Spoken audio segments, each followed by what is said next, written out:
আসসালামু আলাইকুম রহমতুল্লাহি ওবরাকাতুহ। আলহামদুলিল্লাহ রব্বিল আলামিন ওসসালাতু ওয়াসসালামু আলা নবিয়িনা মুহাম্মাদ ওয়া আলা আলিহি ওয়া আসহাবিহি আজমাইন। আম্মা বাদ, প্রিয় দর্শক, আপনাদের সবাইকে জীবনের আলো তাফসিরুল কোরআন অনুষ্ঠান থেকে স্বাগত জানাচ্ছি। আমরা আজকেও আপনাদের উদ্দেশ্যে সূরাত আল ইমরানের দুটো আয়াতের তাফসির পেশ করব ইনশাআল্লাহ। সেটি হলো 135 এবং 36 নম্বর আয়াত। সূরাত আল ইমরান একটি মাদানী সূরা। আজকে মুত্তাকিনদের একটি অতীব গুরুত্বপূর্ণ বৈশিষ্ট্যের পাশাপাশি আল্লাহ সুবহানাহু ওয়া তাআলা তাদের জন্য তাঁর বরাদ্দ যে মহান পুরস্কার সেটি তুলে ধরেছেন। আসুন তাহলে শুরু করা যাক। আউযু বিল্লাহি মিনাশ শাইতানির রাজীম। والذين إذا فعلوا فاحشة أو ظلموا أنفسهم ذكروا الله فاستغفروا لذنوبهم ومن يغفر الذنوب إلا الله ولم يصروا على ما فعلوا وهم يعلمون أولئك جزاؤهم مغفرة من ربهم وجنات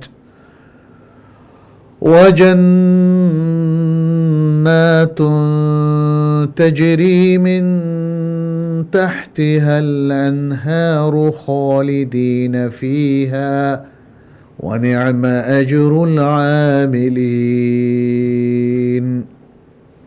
প্রথমেই শব্দার্থ। আল্লাহ সুবহানাহু ওয়া তাআলা বলছেন ওয়াল্লাযীনা, এবং যারা, ইযা ফাআলু, যখন করে, ফাহিশাতান, কোনো অশ্লীল কাজ, আও যালামু আনফুসাহুম, অথবা নিজেদের প্রতি জুলুম করে, যাকারুল্লাহ, তখন তারা আল্লাহকে স্মরণ করে, ফাস্তাগফিরু লিযুনুবিহিম, অতঃপর তারা তাদের পাপের জন্য ইস্তিগফার করে, আল্লাহর কাছে ক্ষমা চায়।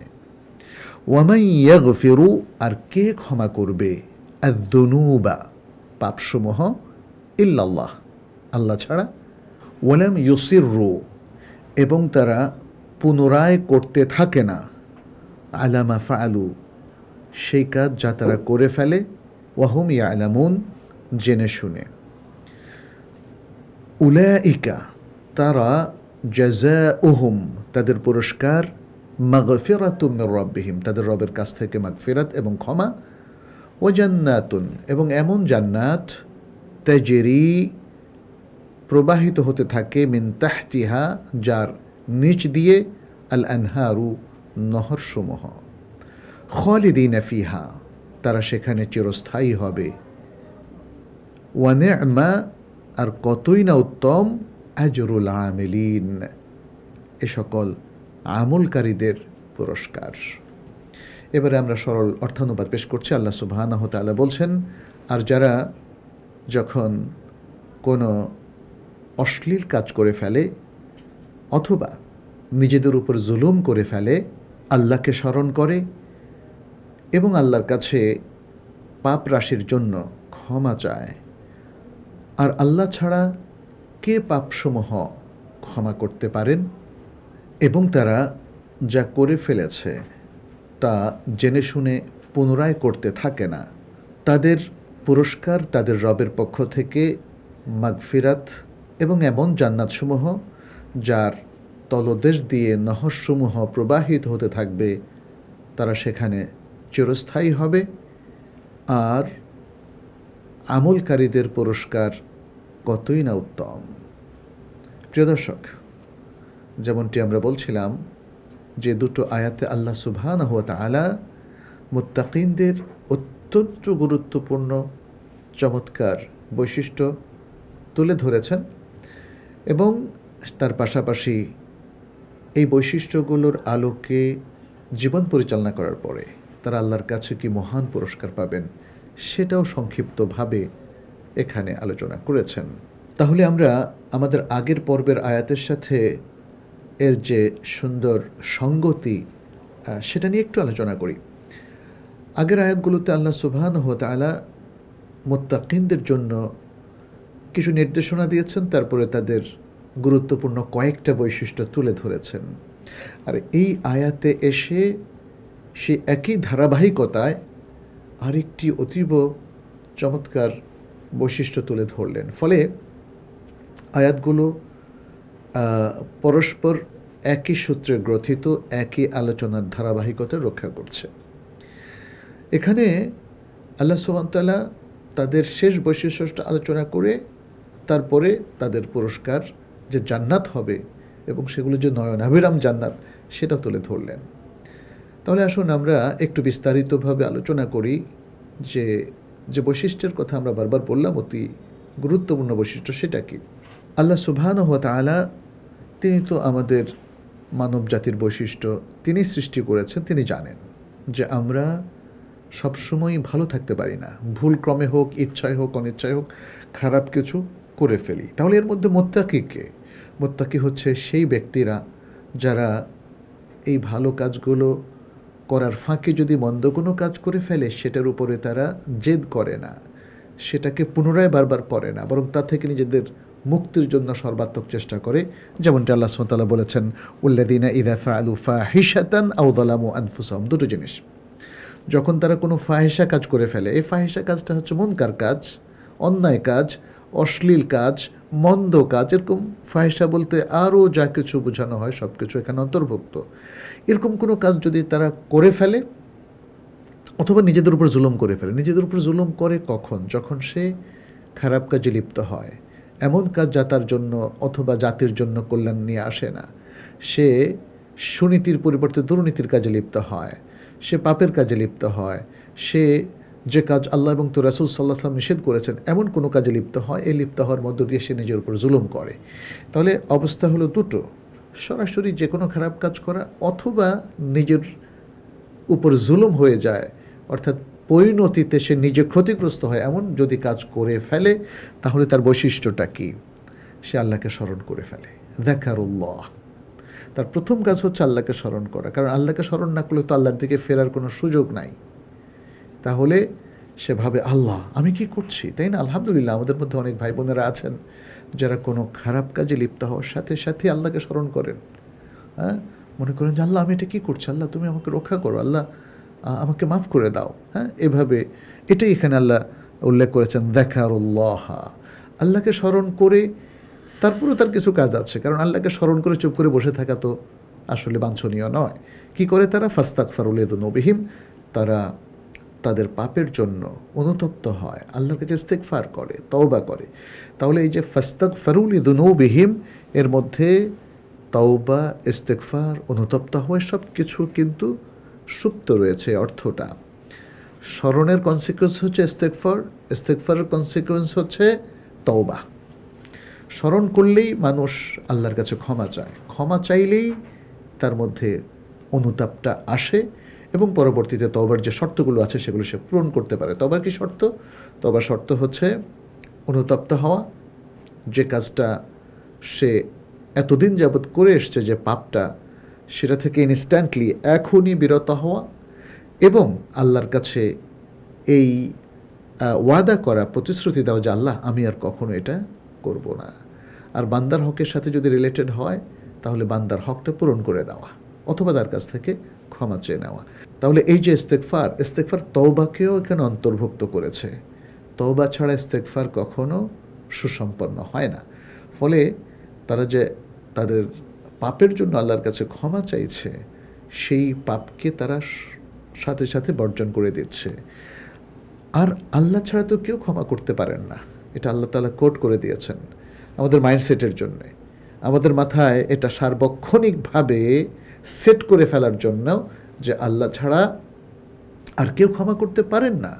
অতএব ক্ষমাও চাইতে হবে আল্লাহর কাছে, অনুতপ্তও হতে হবে আল্লাহর কাছে, তওবাও করতে হবে আল্লাহর কাছে, ফিরেও আসতে হবে আল্লাহর কাছে। প্রিয় ভাইয়েরা, আর তাদের বৈশিষ্ট্যের আরেকটা দিক হচ্ছে, মুত্তাকিনদের বৈশিষ্ট্যের আরেকটা দিক হচ্ছে ওয়ালাম ইউসিরু আলা মা ফাআলু ওয়া হুম ইয়ালামুন, জেনে শুনে তারা যে কাজটা, যে পাপটা, যে অন্যায়টা, যে ফাহিশাটা, যে জুলুমটা তারা করে বসেছে, তারা জেনে বুঝে সেটার উপরে বারবার কন্টিনিউ করে না অথবা জেদ করে না। ইসরার অর্থ এখানে দুটো জিনিস। এক, যে না এটা আবারও করব, আবারও করব, আবারও করব, এই মনোবৃত্তি, এটা হলো পুনরায় করতে থাকা, পুনরায় করতে থাকা। তাহলে আল্লাহ বলছেন ওয়ালাম ইউসিরু, তারা পুনরায় করতে থাকে না। তাদের স্বভাব হলো একবার করে ফেলেছে, ভুল করেছে, ইস্তেগফার করলো, আর করবে না। এটাই হচ্ছে ওয়ালাম ইউসিরুর অর্থ। আর ওয়ালাম ইউসিরুর আরেকটা অর্থ হচ্ছে জেদ করা। তারা জেদও করে না যে না আমি এই খারাপ কাজটা করছি, অন্যরা আমাকে বাধা দিচ্ছে, না আমি করবই, তাই না? আজকাল প্রিয় দর্শক এরকম দেখা যায় অনেক। আপনি যখন কোনো যাত্রা, পালাগান, কনসার্ট এগুলোতে নিষেধ করবেন, দেখবেন যে তারা আরও চেতে যায়, আরও রেগে যায়, না এটা করবেই, করতেই হবে।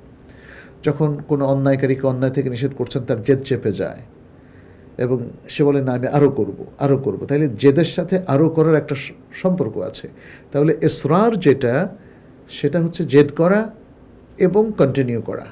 আর এখানে নাবোধক শব্দ ইউজ করা হয়েছে, নাফি তাকিদ বা লাম, লাম যুক্ত তাকিদের সহকারে, যে নফি। ওয়ালাম ইউসিররু, তারা জেদও করে না, বারবারও করতে থাকে না, জেনে বুঝে যে কাজটা তারা করে ফেলেছে। তাহলে এখানে আমরা দেখতে পাচ্ছি আল্লাহ সুবহানাহু ওয়া তাআলা তাদের এই বৈশিষ্ট্যটাকে চমৎকারভাবে তুলে ধরেছেন। আমাদেরও একটু চিন্তা করতে হবে প্রিয় দর্শক, যাতে আমরা কোনো ভুল করলে তবে ইস্তেগফার করি আর ওটাকে বারবার রিপিট না করি। তাহলে কি পুরস্কার হবে আল্লাহর পক্ষ থেকে? ওয়ামাই ইয়াগফিরুদ যুনুবা ইল্লাল্লাহ, এই কথাটার তাফসিরে ইমাম ইবনু জারীর আত-তাবারি, ইমাম ইবনু কাসীর, ইবনু আতিয়াহ, তারা প্রত্যেকেই খুব চমৎকারভাবে উল্লেখ করেছেন একটা সুন্দর বিষয়, ব্যাখ্যামূলক। বলেছেন আয় লা ইয়াগফিরুদ যুনুবা আহাদুন গায়রুল্লাহি তাআলা, অর্থাৎ আল্লাহ ছাড়া আর কেউ পাপকে ক্ষমা করতে পারে না। অতএব এখানে ইঙ্গিত রয়েছে যে আমরা যদি কখনো দোষ ত্রুটি করে ফেলি, তাহলে শুধু আল্লাহর কাছেই আমরা হাত তুলব, আল্লাহর কাছে ক্ষমা চাইব। আমরা অন্য কোনো মানুষের কাছে, অন্য কোনো ধর্মের কাছে, কোনো কবরওয়ালার কাছে, মৃত ব্যক্তির কাছে আমরা ক্ষমা চাইতে যাব না। ক্ষমা করার মালিককে আল্লাহ, সেটাই কিন্তু এখানে খুব প্রবলভাবে, স্পষ্টভাবে আমাদের সামনে তুলে ধরা হয়েছে। এরপর আল্লাহ সুবহানাহু ওয়া তাআলা দ্বিতীয় আয়াতটিতে মুত্তাকিন ব্যক্তিদের জাযা বা তাদের যে মহা পুরস্কার তার পক্ষ থেকে ঘোষিত আছে সেটা তুলে ধরছেন। তিনি কি বলছেন? উলাইকা জাযাউহুম মাগফিরাতুম মির রাব্বিহিম, তাদের পুরস্কার তাদের রবের কাছ থেকে। কি? মাগফিরাত। আচ্ছা, এখানে দেখুন তারা যে পাপগুলো করেছে সেটার জন্য ইস্তেগফার করেছে। ইস্তেগফার মানে হচ্ছে ক্ষমা চাওয়া, ক্ষমা চেয়েছে। আর আল্লাহ এখানে এসে বলছেন এই ক্ষমা পাওয়াটা তাদের পুরস্কার, যেহেতু তারা ক্ষমা চেয়েছিল। এমনটি বলেছেন ইমাম ইবনু জারীর আত-তাবারি এবং ইমাম ইবনু কাসীর। প্রিয় দর্শক, আমরা যখন কোনো পাপ করে ফেলবো, ভুল করে ফেলবো, অনুতপ্ত হব, তারপর কিভাবে আমরা আল্লাহর কাছে ক্ষমা চাইব? এই ক্ষমা চাওয়ার খুব চমৎকার একটা পদ্ধতি নবী সাল্লাল্লাহু আলাইহি ওয়াসাল্লাম আমাদেরকে শিখিয়েছেন একটা হাদিসের মধ্যে, যে হাদিসটা ইমাম আবু দাউদ, তিরমিজি, ইবনু মাজাহ সহ অনেকে বর্ণনা করেছেন। শেখ আলবানী এই হাদিসটাকে শুদ্ধ বলেছেন। নবী সাল্লাল্লাহু আলাইহি ওয়াসাল্লাম বলেছেন, মা বিন মুসলিমিন ইউযনিবু যামবান থুম্মা ইয়াতাওয়াদ্দাউ ফায়ুসাল্লি রাকআতাইন থুম্মা ইয়াস্তাগফিরুল্লাহ তাআলা লিযালিকা আয-যামব ইল্লা ওয়া গুফিরা লাহু ওয়া ক্বারাআ হাতাইনিল আয়াতাইন ومن يعمل سوءا أو يظلم نفسه ثم يستغفر الله يجد الله غفورا رحيما سورة النساء والذين إذا فعلوا فاحشة أو ظلموا أنفسهم। তো এই হাদিসের মূল কথা হচ্ছে, যখন কোনো মুসলিম কোনো পাপ করে ফেলে, তারপর সে ওযু করে, তারপর সে 2 রাকাত সালাত আদায় করে, তারপর সে আল্লাহর কাছে ওই পাপের জন্য ক্ষমা চায়, তাকে ক্ষমা করে দেওয়া হয়। এবং নবী সাল্লাল্লাহু আলাইহি ওয়াসাল্লাম 2টো আয়াত তেলাওয়াত করলেন। এর মধ্যে সূরাতুন নিসার 110 নম্বর আয়াত, যেটি একটু আগেই বললাম, যে ব্যক্তি কোনো খারাপ কাজ করে অথবা নিজের প্রতি জুলুম করে, তুম্মা ইয়াস্তাগফিরিল্লাহ, অতঃপর সে আল্লাহর কাছে ইস্তেগফার করে, ইজদিল্লাহ গাফুরুর রাহিমা, সে আল্লাহকে গাফুর এবং রাহিম হিসাবে পায়। এবং নবী সাল্লাল্লাহু আলাইহি ওয়াসাল্লাম এই আয়াতটাও তেলাওয়াত করলেন, যেটা আমরা শুরু করলাম, ওয়াল্লাযিনা ইযা ফাআলু ফাহিশাতান আও যালামু আনফুসাহুম। তাহলে আমরা বুঝলাম যে এই যে ইস্তেগফার করা, পাপের পরে ইস্তেগফার করার মূল্য অনেকখানি। আমরা সেভাবেই যেন নিজেদের জীবনকে গঠন করতে পারি, সেই চেষ্টা আমাদের করা উচিত। এরপর আল্লাহ সুবহানাহু ওয়া তাআলা বলছেন ওয়া জান্নাতিন তাজরি মিন তাহতিহাল আনহার। দেখেন, জান্নাত শব্দটা বহুবচন, জান্নাত বহুবচন। এমন সব জান্নাত তার জন্য থাকবে। দেখেন, তাহলে একজন ব্যক্তির জন্য একাধিক জান্নাত থাকবে, সেটাও কিন্তু এই আলোচনা দ্বারা বোঝা যাচ্ছে। আবার জান্নাতের যে চমৎকার দৃশ্য, সেটা আল্লাহ সুবহানাহু ওয়া তাআলা শুধু এই আয়াতে না, অনেক আয়াতে তিনি চিত্রিত করেছেন। বলছেন, যার তলদেশ দিয়ে প্রবাহিত হতে থাকবে নহর সময়, একটা নহর নয়, অনেকগুলো নহর। তাহলে বুঝতেই পারুন কি নয়নাভিরাম দৃশ্য, কি চমৎকার সবুজ শ্যামলিমা সেখানে থাকবে। এবং তারপরে আরেকটা সুন্দর শান্তিপ্রদায়ক একটা কথা শোনালেন, সেটা কি? খালিদিনা ফিহা, সেখানে তারা চিরস্থায়ীভাবে থাকবে। ইমাম ইবনু জারির এবং ইমাম ইবনু কাতির খালিদিনা ফিহা এর ব্যাখ্যায় বলেছেন কি, ফায়ামকুতুনা ফিহা বিলা নিহায়া, তারা সেখানে থাকবেই, যার কোনো নেহায়াত বা এন্ডিং নাই। এরপর বলেছেন ওয়াবিযালিকা ইয়াফুজুনা বিমা কানু ইয়ামুলুন, ওয়াবিযালিকা ইয়াফুজুনা বিমা কানু ইয়ামুলুন, এবং এর মাধ্যমে তারা সেই জিনিসটা লাভ করবে যেটা তারা আশা করত। সুবহানাল্লাহ। তাহলে মুমিনদের যে বিশাল সাফল্য, যদি তারা মুত্তাকি হয় আর মুত্তাকির বৈশিষ্ট্য তারা মেনে চলে, তাহলে এই অর্জনগুলো তাদের অর্জিত হবে। এই আয়াতের শেষে আল্লাহ সুবহানাহু ওয়া তাআলা বলছেন ওয়া নি'মা আজরুল আমিলিন। তাহলে এই যে আমলকারী মুত্তাকি ব্যক্তি, এত সুন্দর সুন্দর বৈশিষ্ট্য, এই যে ইস্তেগফার, এই যে ভালো ভালো কাজ, এই আমলকারীদের যে পুরস্কার দেওয়া হলো, এই যে সুন্দর জান্নাত, চিরস্থায়ী জান্নাত ইত্যাদি, এটা কতই না উত্তম। আল্লাহ সুবহানাহু ওয়া তাআলা সেই বিষয়টাও নিজেই আমাদেরকে স্মরণ করিয়ে দিলেন। আমরা যারা মুসলিম আজকে এই বিশ্বে বসবাস করছি, প্রিয় ভাইয়েরা বোনেরা, আমরা কি আল্লাহর এই কথাগুলোর মর্ম উপলব্ধি করতে পারছি? আল্লাহ যে এত জান্নাতের সুন্দর সুন্দর বিবরণ দিলেন, সেটা কি আমাদের মাথায় ঢুকছে? আবার জাহান্নামের যে বাস্তবতা তুলে ধরলেন, কি ভয়াবহ জাহান্নাম, সে ভয়ভীতি কি আমাদেরকে একটু হলেও আক্রান্ত করছে? মনে হয় করছে না। করলে তো আমরা সবাই খুব সুন্দর পবিত্র জীবনযাপন করতাম। প্রিয় দর্শক, কোরআনের এই তাফসীরের মূল উদ্দেশ্যই হচ্ছে পবিত্র জীবনে ফিরে আসা। আল কোরআনের এই যে চমৎকার আলোচনাগুলো, এগুলো মাথায় নেওয়া, বোঝা, উপলব্ধি করা।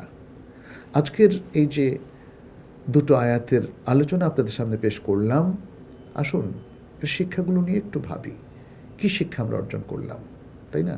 আমরা প্রত্যেকটা পর্বেই আপনাদের উদ্দেশ্যে শিক্ষাগুলো উল্লেখ করছি, যাতে ফোকাসটা ঠিক থাকে। আয়াতগুলো শুনলাম, জানলাম, বুঝলাম, আলোচনাটাও হৃদয়ঙ্গম করলাম, তাহলে শিক্ষাগুলো কি নিতে পারলাম? একটু ভাবুন। আজকের এই আলোচনা থেকে যে শিক্ষাগুলো আমরা পাচ্ছি, সেটি হচ্ছে পাপ যে কোনো সময় আমাদের হয়ে যেতে পারে, একটা সম্ভাবনা আছেই। দ্বিতীয় শিক্ষাটা হচ্ছে পাপ হলে সেটা কিন্তু বর্জন করতে হবে, সেই জায়গায় থেমে যেতে হবে এবং বারবার করা যাবে না। এরপরের শিক্ষাটা হলো পাপ করার পরে অনুতপ্ত হওয়া, তওবা করা, ইস্তেগফার করা। এবং এরপর আরেকটা অন্যতম শিক্ষা হলো জেনে বুঝে পাপ কাজ ধরে রাখা যাবে না এবং পাপ কাজের এই বলয় থেকে আমাদেরকে বের হয়ে আসতে হবে। আর সর্বশেষ যে বিষয়টা আমরা এই আয়াতের আলোকে জানতে পারি, সেটি হচ্ছে আমরা যদি তাকওয়ার দাবি মেনে একটা সুন্দর পবিত্র জীবন গঠন করতে পারি, তাহলে আল্লাহর কাছে মহান পুরস্কার আমরা লাভ করব। প্রিয় দর্শক, আপনিও কি চান আল্লাহর কাছ থেকে পুরস্কার? তাহলে এই আয়াতগুলোর আলোকে জীবন গঠন করার চেষ্টা করুন। আল্লাহর কাছে আসুন আমরা ক্ষমা প্রার্থী হয়ে সত্যিকার মোমেনে পরিণত হই এবং সত্যিকার ইসলাম চর্চা করি। আল্লাহ আমাদের সবাইকে ক্ষমা করে দিন এবং পবিত্র জীবনের অধিকারী করে দিন। এতটুকু বলে আজকে শেষ করছি। হাদা সাল্লাল্লাহু ওয়াসাল্লাম আলা নবিয়িনা মুহাম্মদ ওয়া আলা আলিহি ওয়া আসহাবিহি আজমাইন। ওয়াসসালামু আলাইকুম ওয়া রাহমাতুল্লাহি ওয়া বারাকাতুহু। ذلك الكتاب لا ريب فيه هدى للمتقين